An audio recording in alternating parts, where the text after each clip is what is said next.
Baik, teman-teman semuanya kita mulai saja ya. Udah.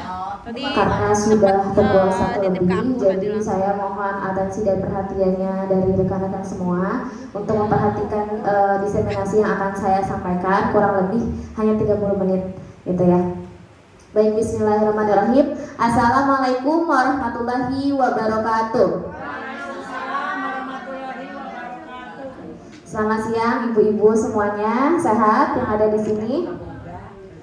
Alhamdulillah. Salam dan bahagia untuk rekan-rekan anggota Kombel Hits SLB Bogor. Mohon izin pada siang hari ini saya ada tugas dalam program calon guru penggerak, yaitu melaksanakan diseminasi aksi nyata modul 1.4 kepada rekan-rekan sejawat di sekolah, seperti itu. Nah, untuk diseminasi yang akan saya sampaikan pada siang hari ini yaitu terkait tema budaya positif di sekolah. Nah, adapun tujuan diseminasi pada siang hari ini yaitu saya akan menyampaikan pembelajaran dari penerapan konsep inti dari modul budaya positif serta memberikan pemahaman mengenai konsep-konsep modul budaya positif. Nah, modul tema budaya positif ini saya pelajari pada modul 1.4 di program calon guru penggerak ini. Jadi total modul yang harus dipelajari oleh CGP itu nantinya akan ada sekitar 12 modul. Seperti itu. Ini saya baru masuk ke 4 gitu. Nah, selamat menyaksikan. Oke, seperti biasa, kalau kami para CGP itu ketika sebelum melaksanakan kegiatan, kami pasti melakukan ice breaking terlebih dahulu untuk membangkitkan semangat kita dalam melaksanakan kegiatan. Nah, di sini saya sudah menyiapkan ice breaking, clue-nya clap. Nanti tepuk ke tangan 1 kali, clap, oke, boom, pukul meja, dan tag ambil. Nah, di sini cara mainnya, ya, dulu. Cara mainnya, ibu-ibu silahkan cari pasangannya masing-masing. Misal Bu Wati di sini, Bu Rahma dan Bu Sandy, boleh. Berarti Bude dengan Bu Siti, ya. Bude dengan Bu Siti gimana? Salah. Bude dan Bu Wati. Maaf.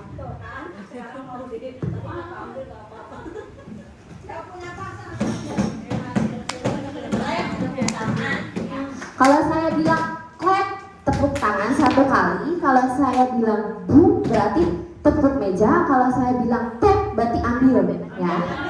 Nah, ambilnya karena kalian berpasangan, rekan-rekan semua di sini, nanti harus rebutan 1 coki-coki. Eyang rebutan dengan Bu Elis, Bu Rinrin rebutan dengan Bu Yeni, dan Bude rebutan dengan Bu Wati.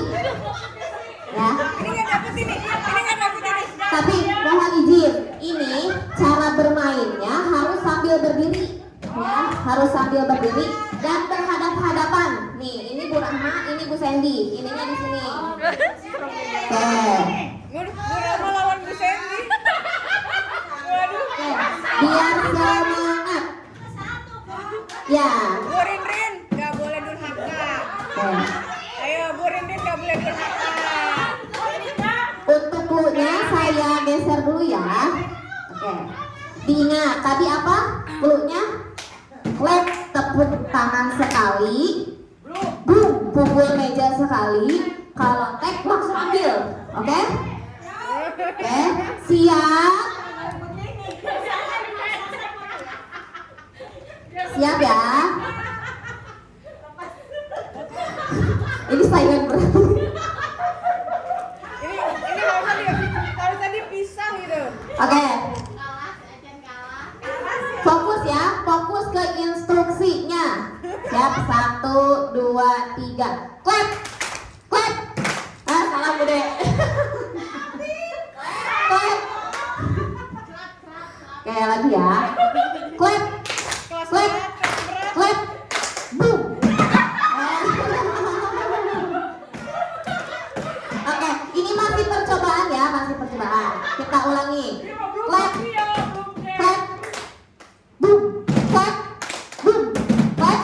Boom. Clap. Masih percobaan, oke? Belum minta percobaan satu kali lagi ya sebelum ke yang benerannya, oke? Kelas berat ini.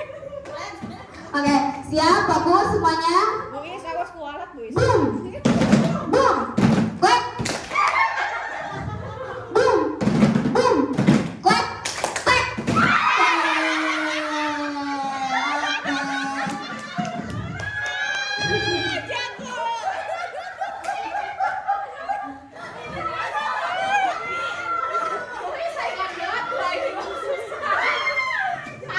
Oke, tadi regu ini siapa yang dapat? Bu Wati, regu Bu Yeni, Bu Rinrin, Bu Dian, dan Bu Rahma. Oke, tepuk tangan untuk kita semua.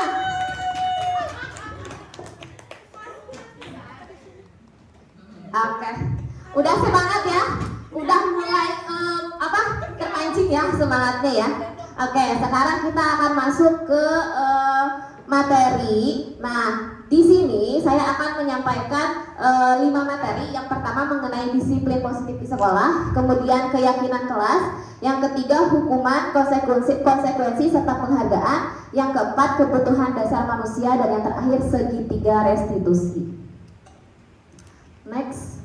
Nah, disiplin positif. Coba di sini rekan-rekan, apa itu disiplin positif menurut ibu-ibu yang ada di sini? Disiplin yang menghasilkan perbuatan yang baik, Disiplin perilaku yang baik gitu ya. yang mengarahkan ke perilaku yang baik. Oke, baiklah. Ada lagi yang ingin berpendapat? Oke, Bude.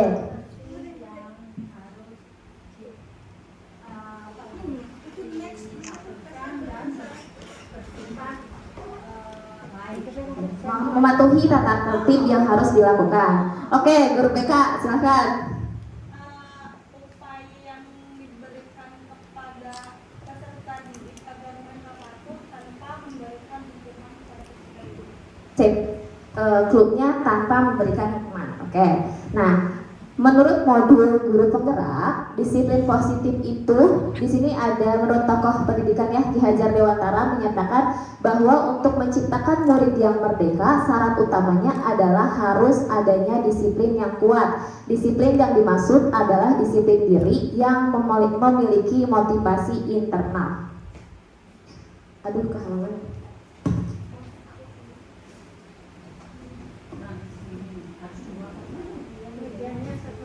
Meja satu lagi.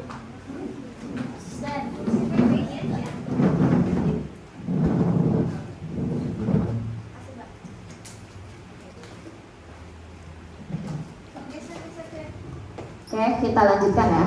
Nah, disiplin positif adalah suatu pendekatan untuk menerapkan disiplin dari dalam diri anak tanpa hukuman dan hadiah. Tadi berarti sepakat ya dengan apa yang dikatakan oleh Bu Ulpah, yaitu disiplin positif perlu diterapkan baik dalam lingkungan keluarga maupun di sekolah. Dengan menerapkan disiplin positif diharapkan tindakan kekerasan itu dapat dihindari. Oke, selanjutnya, apa saja penerapan disiplin positif yang sudah dilaksanakan di SLB Negeri Bogor? Oke, rekan-rekan bawa pulpen tidak? Oke, yang bawa pulpen boleh menuliskan di sini apa saja sih disiplin positif yang sudah dilaksanakan di SLB Negeri Bogor. Ini boleh bolpen siapa nggak tahu. Awalnya Tuh, nggak bisa nulis ini. 1 poin juga nggak apa-apa, boleh.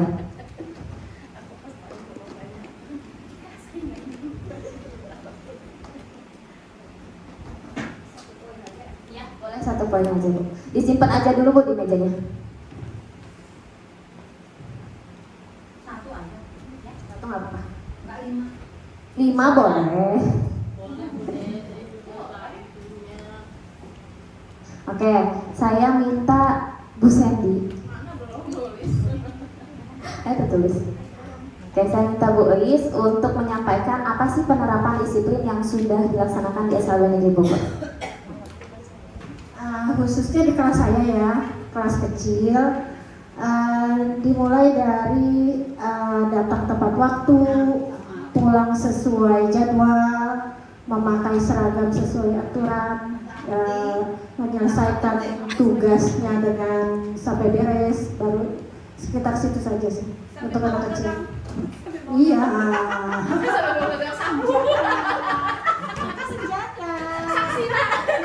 Oke, baik. Terima kasih banyak Bu Elis.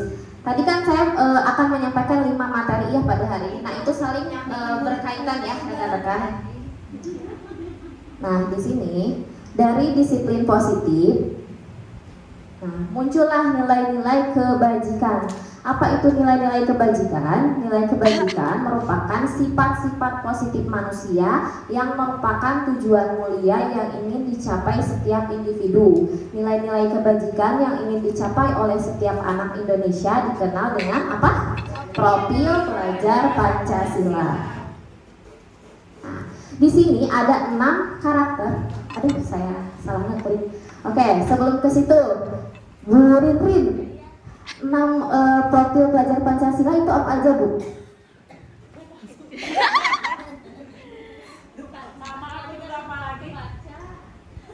Ya, siapa yang masih ingat 6 profil pelajar Pancasila itu apa saja? Yang pertama, ya betul Bu, mandiri, bernalar kritis, ya, kreatif, berakhlak mulia, betul Pak.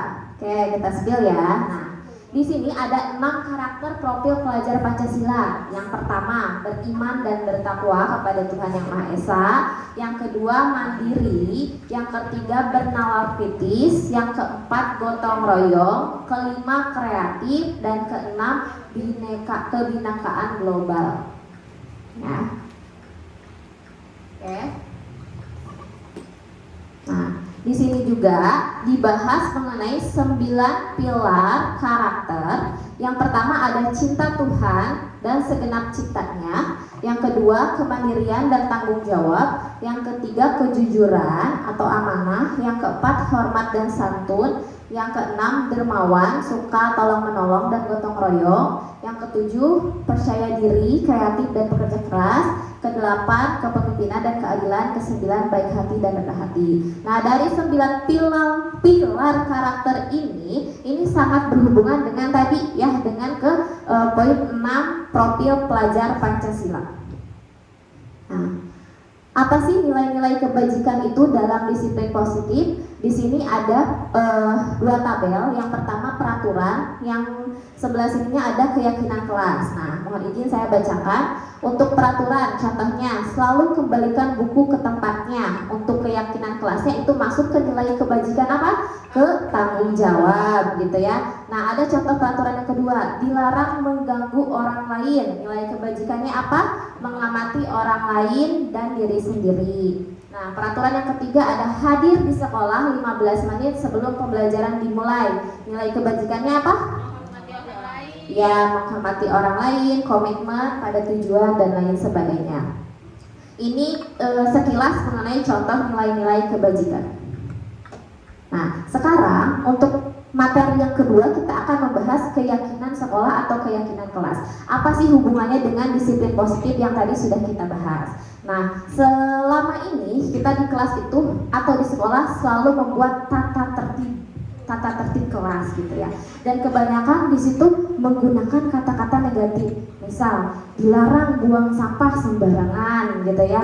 Dilarang berlari-lari di kelas. Nah, kalau di modul CGP ini karena kita harus berpihak kepada murid, maka kita harus menjadi guru yang positif vibes gitu ya. Jadi harus menghapuskan kata-kata yang negatif menjadi kata-kata yang positif. Seperti contoh, dilarang buang sampah sembarangan berarti bisa diganti dengan apa ya? Ya, buanglah sampah pada tempatnya. Atau mungkin dilarang lari-lari di kelas gitu saat pembelajaran. Sebaiknya jadi apa? Duduk tertib. Ya, duduk tertib ketika pembelajaran seperti itu ya. Nah, di sini juga biasanya itu aturan atau tata tertib itu dibuat oleh siapa? Oleh kita ya, selaku guru. Nah, kalau di modul CGP ini karena berpihak kepada murid, maka disebutnya keyakinan kelas. Jadi keyakinan kelas itu dibuat atas komitmen bersama antara guru dengan siswa seperti itu. Misal ketika tahun ajaran baru, Bu Rahma dengan Maudi udah lulus ya, misal Bu Rahma dengan muridnya gitu, atau Teh Ririn dengan muridnya pada tahun ajaran baru tuh membuat dulu di hari pertama membuat keyakinan kelas. So misalnya di kelas kita itu mau seperti apa, sehingga ketika disusun keyakinan kelas, ketika anak melanggar itu anak tidak akan mendapatkan hukuman, tapi anak akan tahu konsekuensi yang akan dia dapatkan ketika dia melanggarnya, seperti itu. Contoh konsekuensinya, misal dia nanti ada di restitusi ya. Saya next dulu. Nah, keyakinan sekolah atau kelas. Keyakinan kelas adalah seperangkat nilai-nilai kebajikan universal yang disepakati bersama oleh guru dan murid untuk menjadi pedoman dalam bersikap dan berperilaku di kelas. Keyakinan ini tidak dibuat dalam bentuk peraturan yang kaku, melainkan pernyataan-pernyataan positif yang mencerminkan nilai-nilai yang ingin ditanamkan di dalam kelas. Seseorang akan lebih tergerak dan bersemangat untuk menjalankan keyakinannya daripada hanya sekedar mengikuti serangkaian peraturan tertulis tanpa makna. Murid-murid pun demikian, mereka perlu mendengarkan dan memahami sesungguhnya tentang peraturan-peraturan yang diberikan. Apa nilai-nilai kebajikan di balik peraturan tersebut, apa tujuan utamanya, dan menjadi tidak tertarik atau takut sehingga hanya sekedar mengikuti serangkaian peraturan-peraturan saja. Next. Nah, di sini ada prosedur pembentukan keyakinan kelas. Yang pertama, mempersilahkan warga sekolah atau murid-murid di kelas untuk bercurah pendapat. Kemudian menyusun keyakinan kelas sesuai prosedur. Yang ketiga, tinjau kembali. Mungkin Anda akan mendapati bahwa pernyataan yang tertulis di sana masih banyak yang berupa peraturan-peraturan. Selanjutnya, ajak warga sekolah atau murid untuk menemukan nilai kebajikan atau keyakinan. Jadi nanti pada saat menyusun keyakinan kelas tuh jangan dilarang, apa tadi? Buanglah sampah pada tempatnya. Tanyakan kepada anak, ini masuk ke nilai kebajikan apa gitu ya. Nah, next. Di sini keyakinan kelas, guru berperan dalam mewujudkan terbentuknya keyakinan sekolah atau kelas dengan adanya kesepakatan antara guru dan murid. Jadi memang peran guru itu sangat penting ketika menyusun keyakinan kelas. Nah, di sini ada contoh keyakinan kelasnya ya. Udah mungkin tulisannya kecil ya, saya bacakan. Jaga kebersihan ruang kelas kita, itu masuk keyakinan kelas. Kemudian mari membantu kapanpun kita bisa. Yang ketiga, taruh kembali barang di rak yang tepat. Yang keempat, mari lakukan yang terbaik. Yang kelima, bicaralah dengan guru jika kamu memiliki masalah gitu. Jadi perbedaannya dengan tata tertib atau aturan kelas yaitu keyakinan kelas tidak menggunakan kata-kata negatif. Nah, kita next ke hubungannya dengan hukuman, konsekuensi, dan penghargaan. Apa itu hukuman dan konsekuensi sama? Beda. Oke, kita langsung bahas aja ya. Nah, di sini jawabannya berbeda. Berbeda di fokus tujuan dan aksinya. Ya. Jika hukuman itu sesuatu yang dijatuhkan kepada pelaku melalui prosedur keadilan, hukuman bersifat tidak terencana atau tiba-tiba, satu arah dari pihak guru yang memberikan dan murid yang hanya menerima suatu hukuman tanpa melalui suatu kesepakatan atau penghargaan dari pihak guru baik sebelum atau sesudahnya. Sedangkan konsekuensi di sini merupakan akibat langsung dari suatu perbuatan yang dilakukan. Konsekuensi bersifat sudah terencana atau disepakati bersama, sudah dibahas dan disetujui oleh murid dan guru. Murid sudah mengetahui sebelumnya konsekuensi yang akan diterima bila melanggar keyakinan kelas yang sudah disepakati. Jadi tadi nyambung ke pertanyaan Bu Sandy, konsekuensinya apa? Yaitu tergantung ke kesepakatan guru dengan murid. Jadi ketika si murid melanggar, murid itu udah tahu konsekuensi yang akan ia dapatkan apa gitu ya. Nah, penghargaan. Di sini ada kutipan dari pakar pendidikan juga ya, Al-Fiqhon, yang berpendapat bahwa saat kita berulang kali menjanjikan hadiah kepada anak-anak agar berperilaku tanggung jawab, atau kepada seorang murid agar mempelajari sesuatu yang baru, atau kepada seorang karyawan agar melakukan pekerjaan yang berkualitas, maka kita sedang berasumsi bahwa mereka tidak dapat melakukannya atau mereka tidak akan memilih untuk melakukannya. Nah, jadi ketika kita meminta siswa untuk menjadi anak yang baik di kelas, tapi dengan iming-iming hadiah, itu bahwa kita sedang berasumsi gitu ya, bahwa mereka tidak akan melakukannya karena mereka pasti akan melakukan hanya karena ingin hadiahnya. Gitu. Nah, menyambung ke materi kebutuhan dasar manusia. Di sini ada 5 kebutuhan dasar manusia. Yang pertama, kebutuhan dasar untuk bertahan hidup. Yang kedua, kasih sayang. Yang ketiga, kebebasan. Yang keempat, kesenangan. Yang kelima, penguasaan. Nah, semua orang senantiasa berusaha untuk memenuhi kebutuhannya dalam berbagai cara. Bila mereka tidak bisa mendapatkan kebutuhannya dengan cara yang positif, mereka bisa melanggar peraturan atau melakukan hal-hal yang tidak sesuai dengan nilai-nilai kebajikan. Gitu ya. Jadi emang sangat berkaitan erat nih antara 5 kebutuhan manusia dengan disiplin positif. Nah, di modul 1.4 juga dibahas mengenai posisi kontrol. Apa itu posisi kontrol ya? Posisi kontrol yaitu dalam penerapan disiplin positif, salah satu program yang dikembangkan adalah 5 posisi kontrol. Nah, di sini merupakan proses perjalanan seorang pendidik agar dapat mengenali dirinya. Oke. Nah, di 5 posisi kontrol ini, yang pertama ada posisi penghukum, yang kedua posisi pembuat rasa bersalah, yang ketiga posisi teman, yang keempat posisi pemantau, yang kelima posisi manajer. Oke, untuk definisinya, posisi penghukum itu menggunakan hukuman fisik atau verbal. Kemudian posisi pembuat rasa bersalah, murid merasa tidak nyaman, bersalah atau rendah hati. Nah, posisi teman itu mengontrol murid dengan persuasi. Posisi pemantau itu hanya mengawasi murid. Yang kelima, posisi manajer, guru berbuat sesuatu dengan murid, mempersilahkan murid untuk mempertanggungjawabkan perilakunya, mendukung murid agar dapat menemukan solusinya atau permasalahannya sendiri. Nah, di sini rekan-rekan ketika membaca atau mendengarkan definisi kelima posisi kontrol guru, kira-kira rekan-rekan sudah merasa ada di posisi mana? Manajer. Insya Allah.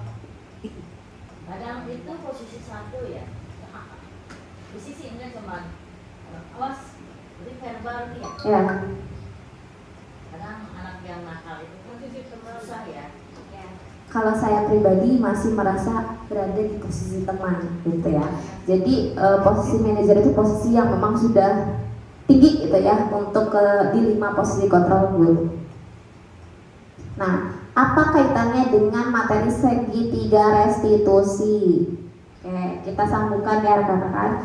Proses menciptakan kondisi bagi murid untuk memperbaiki kesalahan mereka sehingga mereka bisa kembali pada kelompok mereka dengan karakter yang lebih kuat gitu. Ketika kita sudah membuat keyakinan kelas bersama, terus ada nih si murid A yang melanggar, otomatis kita akan memanggilnya dulu gitu ya. Nah, memanggilnya tidak langsung menghukumnya dengan konsekuensi yang sudah disepakati, tapi kita harus melakukan segitiga restitusi terlebih dahulu gitu ya. Nah, apa itu segitiga restitusi? Di sini ada ciri-cirinya. Restitusi bukan untuk menebus kesalahan, namun belajar dari kesalahan. Kemudian restitusi memperbaiki hubungan. Restitusi adalah tawaran, bukan paksaan. Nah, yang terakhir, restitusi ini menuntun untuk melihat ke dalam diri. Nah, tahapannya dari segitiga restitusi, yang pertama menstabilkan identitas, yang kedua validasi dulu tindakan yang salah, yang ketiga menanyakan keyakinan kelas. Nah, di sini rekan-rekan bisa melihat bagiannya untuk segitiga restitusi. Yang pertama itu kita harus menstabilkan identitas. Nah, di sini setiap orang pasti pernah melakukan kesalahan. Jadi ketika saya punya murid nih gitu ya, si A dia melakukan kesalahan, saya memanggil murid tersebut, saya tanyakan dulu.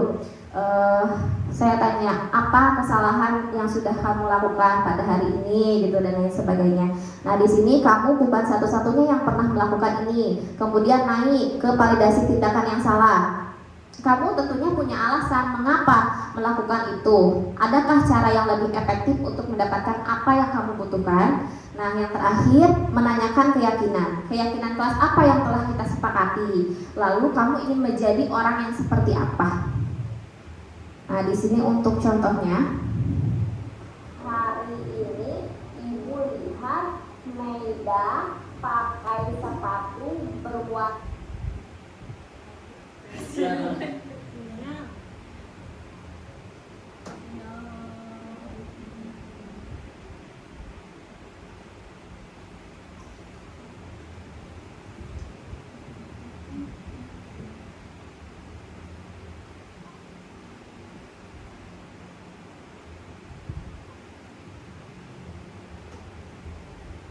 Boleh minta catering nggak? Itu HP-nya lagi di video soalnya.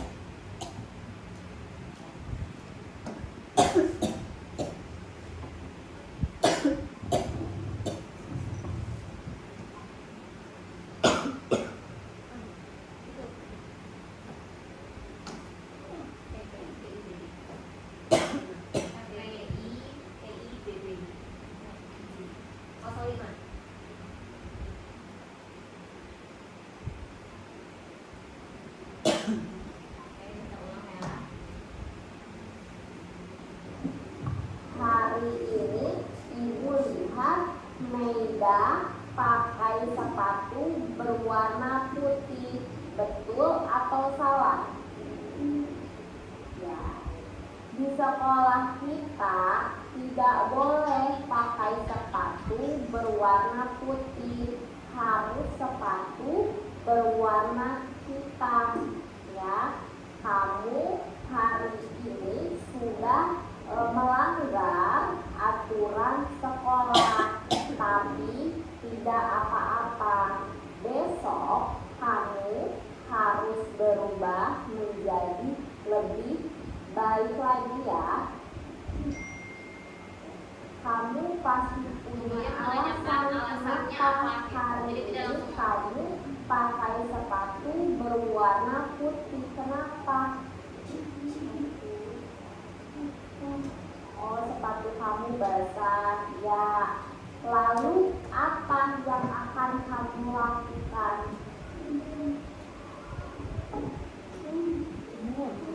Oh, yang lebih benar. Oke, bagus. Nanti ibu bantu bicara sama ayah dan mama kamu ya. Lalu peraturan apa yang sudah kamu langgar? Oh ya, disiplin. Nah, sekarang kamu sudah tahu bahwa disiplin itu penting.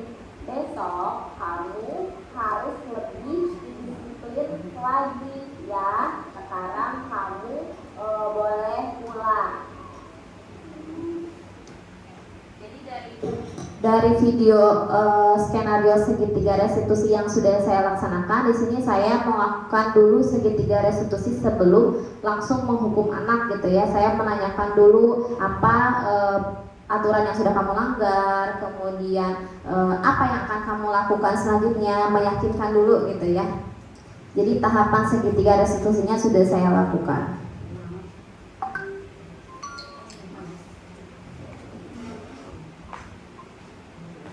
Oke, ini kita lewat saja. Kita langsung ke referensi aja ya rekan-rekan. Dari tadi kelima materi yang sudah saya sampaikan, ada disiplin positif, kemudian nilai-nilai kebijakan universal, kemudian kaitannya dengan kebutuhan, 5 kebutuhan dasar manusia, dan terakhir segitiga restitusi. Nah, di sini saya meminta ke teman-teman semua untuk melakukan refleksi dengan metode 4F gitu ya. Apa yang sudah teman-teman dapatkan pada hari ini, kemudian feeling bagaimana perasaan teman-teman pada siang hari ini ketika mengikuti diseminasi saya, kemudian apa sih future-nya gitu ya, harapan teman-teman untuk kedepannya setelah melakukan diseminasi ini gitu. Nah, bisa dituliskan di kertas ini ya.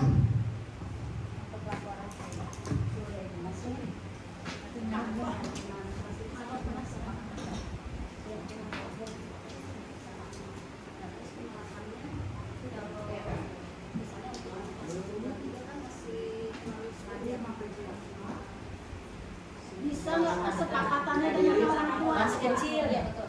Kesepakatannya dengan orang tua. Ya, kalau untuk keyakinan kelas di kelas dasar kita tidak melibatkan anak aja, tapi harus melibatkan orang tua juga gitu. Mulai kelas 4 kali ya. Ya, Kesepakatan boleh dilibatkan ya. ya. Karena sama untuk kasusnya di tunarungu juga kan kelas 1 itu belum paham komunikasi ya Bu ya. Jadi kita tetap harus melibatkan orang tua juga gitu.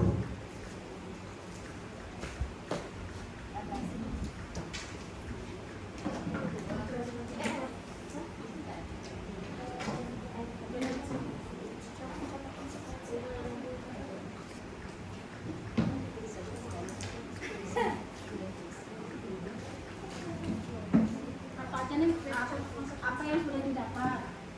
Apa perasaan? Ya, apa aja itu pertama? Pak, apa apa yang sudah didapat, kemudian bagaimana perasaan, kemudian apa hal baru, ya hal baru, terakhir Bapak Ibu harapannya gitu, mau apa setelah hadir pada diseminasi hari ini.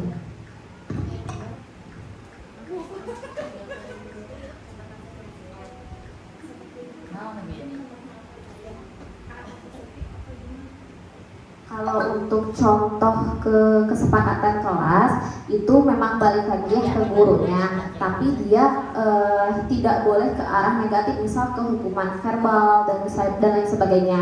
Misal kayak gini, ketika Maida, tadi saya memutarkan video gitu ya, ketika Maida menggunakan sepatu berwarna putih, sedangkan kesepakatan kelas di kelas saya itu harus memakai sepatu berwarna hitam. Nah, saya menuliskan konsekuensinya. Ketika ada anak yang memakai sepatu berwarna putih, misal harus menuliskan kata maaf 1 lembar. Saya minta maaf, seperti itu. Nah, itu yang penting antara guru dengan siswa itu sudah ada kesepakatan kelas, tidak sepihak gitu loh. Misal gini, siswanya Bu Sandy itu melanggar aturan membawa handphone ke kelas gitu ya, tapi sebelumnya tidak ada kesepakatan kelas. Bu Sandy langsung ambil handphonenya, langsung sita. Nah, itu bukan masuk ke disiplin positif gitu.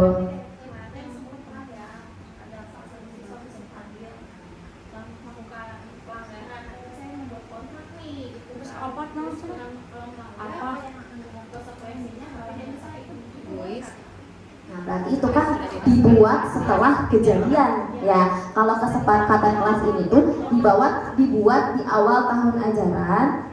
Nah, jadi siswa itu sudah tahu nih di awal masuk ke kelas Bu Sandy itu apa saja sih kesepakatan kelasnya, apa saja yang tidak boleh dilanggar. Ketika si anak A melanggar, si anak A tuh pasti sudah tahu konsekuensinya gitu. Nah, sama. Bu Sandy, silahkan ya. Lagian yang terjadi terhadap Fadil itu bukan pelanggaran kesepakatan kelas, tapi pelanggaran norma. Ya, jadi emang itu nggak masuk ya, tapi itu pakai masuk. Iya Pak, kita kan ini berbeda. Mendapatkan apa? Perasaannya apa? Saya juga menambahkan kali ya, iya masuk Ke pelanggaran norma, tapi untuk yang membawa handphonenya itu bisa masuk ke kesepakatan kelas. Misal dari awal nanti di tahun ajaran baru anak tuh tidak boleh membawa handphone gitu ya misalnya. Nah, itu masuk ke kesepakatan kelas. Ya, berarti ganti kata negatifnya. HP ditemukan di meja guru. Tuh, atau misal HP hanya digunakan di rumah gitu.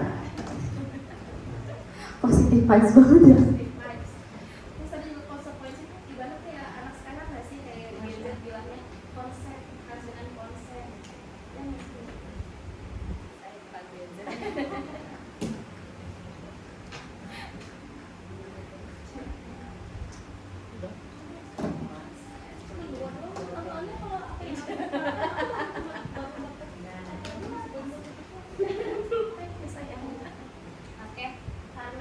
Karena diseminasinya sudah selesai, tapi sebelum ditutup saya meminta 1 orang saja untuk menyampaikan refleksinya pada kegiatan hari ini. Silahkan. Yang tadi sudah berbicara gantian sama yang belum berbicara. Ayo semangat nih calon-calon. Oh ya, boleh.